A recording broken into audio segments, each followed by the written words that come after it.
Okay, so I know a lot of people didn't like the first Battlefront game for a variety of reasons, and by first, I mean the first of this new generation that came out about a year and a half ago now, not the original games that came out over a decade ago that most people absolutely loved. You know, the games EA should have molded this new generation of Battlefront games after, but the good news is that after watching quite a bit of the gameplay footage, it seems like that's the formula they're going back to. Anyway, I didn't hate the first Battlefront game from EA. I actually played the hell out of it until shortly after the Scarif DLC came out, and I hit level 100 and my interest just started to fade away.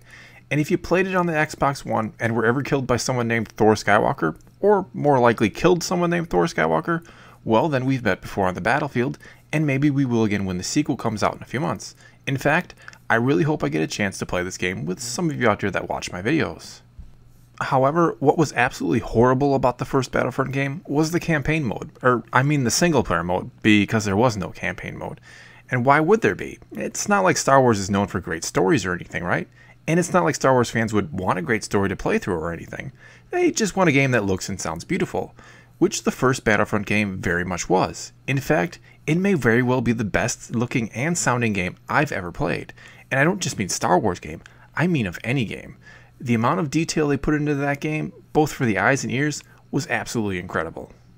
But at the end of the day, all you could really do with all that beauty was run around and kill others in the multiplayer mode, because the handful of single player modes were, to use a word I don't use very often, retarded. And even though some of the DLCs that came out had some cool game modes themselves, such as Extraction, which was by far my favorite, there was still something that felt off about it. Something that the original Battlefront games had managed to capture many years ago that this one didn't. Those games made me feel like I was playing Star Wars. This new one may have looked exactly like Star Wars, but it didn't feel like it somehow. And even though I didn't really have any issues with the multiplayer mode itself or how the game played, I know a lot of people did. And the thing is, I rarely get into first-person shooter games, so I'm probably not the best judge of them. The last ones I really played at all were, you guessed it, the original two Battlefront games, and that was quite some time ago now. I'm more of an RPG guy. I love a good story to play through, which is why the lack of a campaign or story mode in the new Battlefront really disappointed me, and why if they ever remastered the Knights of the Old Republic games, you probably wouldn't get a video out of me for a week or so because I'd be playing them non-stop. But now this new Battlefront game is not only promising a story mode, but one that is canon. And not only that, but will likely have some cool reveals in it, because of all the other sources of canon out there, video games are probably the most consumed by the fans, followed closely by the animated series, which means they should feel more freedom to tell an interesting story that plays a role in the grander scheme of things.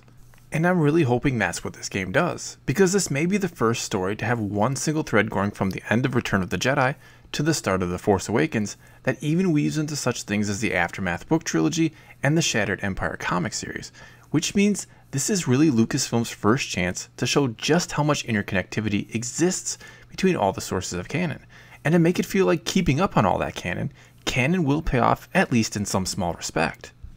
And by that I mean that if you've read Aftermath, for example, you may recognize something that was originally set up there come to fruition in this game, or at least get expanded upon further. Not so much that you'll be lost if you didn't read it, but something that you'll have a greater understanding of if you did.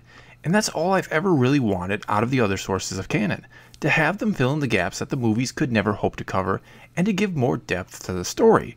When I watch The Last Jedi this December, I want to feel like I have a greater understanding of where the First Order comes from because I've played the new Battlefront and read all the books. Again, not so much that I'd have a hard time following it if I hadn't read them, but that I just have a greater appreciation for the story and its scope. But what I'm really hoping for out of this game and the story is to have Palpatine's final plans touched upon further and to see the birth of the First Order, which the new trailer hints at will be happening. Because so far, I think we've only gotten a small taste of everything that was set into motion after Palpatine's death. And I love that we'll get to see things from a completely Imperial perspective, which isn't entirely a new thing, mind you, since the book Lost Stars did this and did it brilliantly. But it will be cool to play as someone who was loyal to the Empire because they truly believed in what the Empire stood for.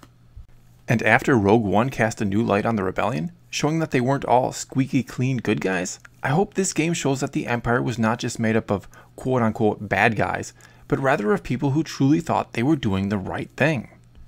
However, my biggest fear for this game's story is that it'll feel way too contrived, and that somehow our main character will run into every single famous Star Wars character in the galaxy, which I'm almost certain she will.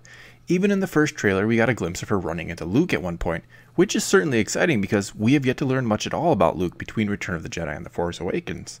Sure, we know he started his new Jedi Order and that Kylo Ren destroyed it, but that's about it.